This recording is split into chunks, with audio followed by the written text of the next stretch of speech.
Πάμε ένα Αφροδίτη, γιατί το τελείωσε. 1, 2, 3. Αφροδίτη! 1, 2, 3. Έλας! Πάμε! 2-0 μπροστά ελληνική ομάδα στο τελικό της Ασυλίας για αυτή την εβδομάδα. Θέλουμε μία νίκη μόνο για να φύγουμε με την Ασυλία. Η Αφροδίτη είναι σε θέση να δώσει την Ασυλία στην ελληνική ομάδα απέναντι στη Σουντέ. Έτοιμες! Έφυγαν δύο κομμέρες η Αφροδίτη και η Σουντέ. Θα περάσουν το πρώτο εμπόδιο. Θα πέσει πρώτη η Αφροδίτη μες στο νερό. Εκεί θέλει να παλέψει με το νερό για να φύγει πρώτη. Και φεύγει πρώτη η Αφροδίτη. Στο 2-0 είναι πολύ μπροστά. Η Σουντέ έχει κολλήσει, η Αφροδίτη είναι μπροστά. Τρέχει, περνάει το επόμενο εμπόδιο. Προσοχή στην ισορροπία. Πάρα πολύ καλή η Αφροδίτη. Και η Σουντέ έρχεται τώρα, αλλά η Αφροδίτη είναι μπροστά.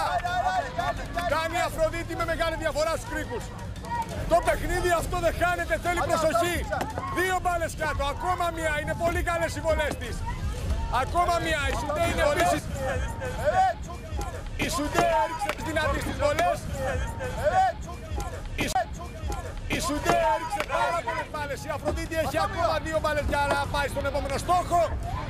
Τη ρίχνει και φεύγει. Είναι μπροστά η Αφροδίτη. Θέλει 2 μπάλες, πετάει την πρώτη. Αστοχή, έρχεται η Σουντέ. Βάζει μία μπάλα η Αφροδίτη, θέλει ακόμα μία. Αστοχή, αστοχή και η Σουντέ. Αστοχή και πάλι η Αφροδίτη. Η Σουντέ βάζει, όχι, βάζει η Αφροδίτη και παίρνουμε την Ασυλία. Aynen, çok acele etti.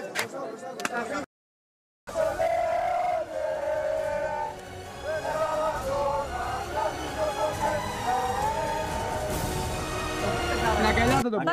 Όχι χέρια, ρε, αγκαλιά. Πάμε ένα Αφροδίτη, γιατί το τελείωσε. 1, 2, 3. Αφροδίτη! 1, 2, 3. Έλας! Πάμε!